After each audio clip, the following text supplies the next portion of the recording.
दोस्तों हर साल 15 अगस्त को हम तिरंगा लहराते हैं, पीस देते हैं, इंडिपेंडेंस डे सेलिब्रेट करते हैं दोस्तों। लेकिन क्या कभी आप लोगों ने ये सोचा कि आखिर 15 अगस्त ही क्यों चुना गया भारत को आजादी दिलाने के लिए? भारत को आजादी कैसे मिली? अंग्रेजों ने हमारे देश के साथ क्या किया था और किन महान वीरों ने अपनी जान दे करके हमें आजादी दिलाई दोस्तों। आज हम भारत की आजादी के बारे में पूरी कहानी जानेंगे, भगत सिंह से लेकर के गांधी जी तक का स्टोरी जानेंगे दोस्तों। बस वीडियो स्टार्ट करने से पहले आप लोगों से एक रिक्वेस्ट है दोस्तों, आप लोगों को अगर मेरी कंटेंट मेरी वीडियो पसंद आई हो तो आप लोग प्लीज मेरे चैनल को फॉलो कर ले। अगर आप लोग फॉलो कर लेंगे तो मैं सोचूंगा कि आप लोगों का प्यार मेरे साथ है। ये कहानी शुरू होती है दोस्तों साल 1600 से। ब्रिटिश लोग भारत आए थे बिजनेस करने के लिए दोस्तों। उन्होंने ईस्ट इंडिया कंपनी बनाई और भारत में मसाले, कपड़े और भी कई तरह का बिजनेस कर रहे थे और धीरे धीरे उनका मकसद कुछ और हो रहा था दोस्तों। वो बिजनेस तो जरूर कर रहे थे लेकिन वो सोच रहे थे कि भारत में कब्जा करने का। साल 1757 में प्लेसी की लड़ाई हुई। इस युद्ध के बाद ईस्ट इंडिया कंपनी ने वेस्ट बंगाल पर हमारा कब्जा कर लिया दोस्तों और यहीं से भारत में ब्रिटिश शासन की शुरुआत हुई दोस्तों। लगभग 200 सालों तक भारत पे अंग्रेजों ने राज किया दोस्तों।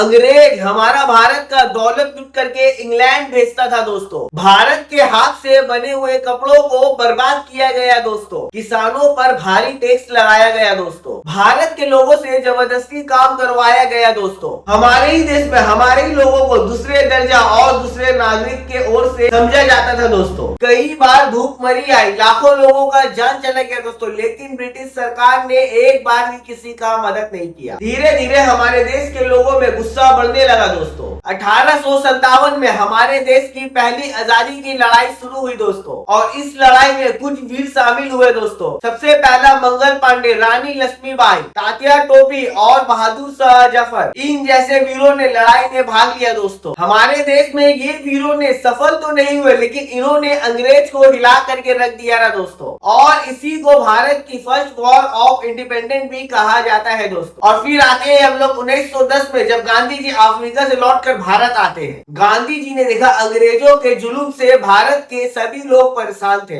गांधी जी ने हिंसा के बदले आराम से बात करने का रास्ता चुना दोस्तों। उनका मानना था सच और शांति से भी बैठ करके बड़े बड़े साम्राज्य को हराया जा सकता है दोस्तों। 13 अप्रैल 1919 पंजाब के अमृतसर में एक बहुत दर्दनाक हादसा हुआ दोस्तों। हजारों लोग जलियांवाला बाग में इकट्ठा हुए थे दोस्तों। तब ब्रिटिश ऑफिसर बिना किसी को धमकी दिए गोलियां चलाने का आदेश दिया दोस्तों। सड़कों पर हजारों लोग मारे गए, हजारों लोग घायल भी हुए दोस्तों और इस घटना ने भारत को पूरा तरह से झिझोड़ करके रख दिया था दोस्तों। फिर आता है साल 1920, जब गांधी जी ने नॉन कॉर्पोरेशन मूवमेंट शुरू किया था दोस्तों। लोगों ने ब्रिटिश स्कूल, कोर्ट और सरकारी नौकरी बहिष्कार करना शुरू किया दोस्तों। पूरी देश में आजादी की लहर चल पड़ी दोस्तों। जब गांधी जी बात कर रहे थे तो तब कुछ युवा क्रांतिकारी हाथों में हथियार लेकर के देश की आजादी की लड़ाई लड़ रहे थे दोस्तों और इसमें सबसे मशहूर नाम था दोस्तों भगत सिंह, सुखदेव थापड़, शिवराम राजगुरु, इन लोग साथ थे। पर इस बीच में सबसे ज्यादा अफसोस हुआ 23 मार्च 1931 में, जब इन तीनों को फांसी दे दी गई दोस्तों। लेकिन इन तीनों की शहादत ने पूरी देश में क्रांति की आग और तेज कर दी दोस्तों। 1930 में गांधी जी ने नमक कानून के खिलाफ दंगी मिर्च को निकाला दोस्तों। लगभग 390 किलोमीटर गांधी जी ने पैदल चल के ब्रिटिश कानून का विरोध किया था दोस्तों और ये आंदोलन पूरी दुनिया भर में मशहूर हुआ था दोस्तों। और इस बीच में एक और महान क्रांतिकारी थे सुभाष चंद्र बोस। उन्होंने आजाद हिंद फौज बनाई और नारा दिया दोस्तों, तुम मुझे खून दो मैं तुम्हें आजादी दूंगा। उन्होंने ब्रिटिश के खिलाफ सैनिक तैयार किया और भारत को आजाद करने की कोशिश किया दोस्तों। 1942 में गांधी जी भारत छोड़ो आंदोलन शुरू किया दोस्तों। उनका नारा था करो या मरो और पूरे भारत में लोग सड़कों पर उतर आए दोस्तों और यहाँ पे ब्रिटिश सरकार हजारों लोगों को जेल में डाल दिया। लेकिन यहाँ पे सबकी मांग और भी ज्यादा बढ़ने लगी दोस्तों। दूसरे विश्व युद्ध के बाद ब्रिटेन की अर्थव्यवस्था बहुत कमजोर हो चुकी थी दोस्तों। लगातार आंदोलन चल रहा था दोस्तों। ब्रिटिश समझ चुका था कि अब भारत पर ज्यादा दिन तक राज करना नामुमकिन है और इसलिए भारत को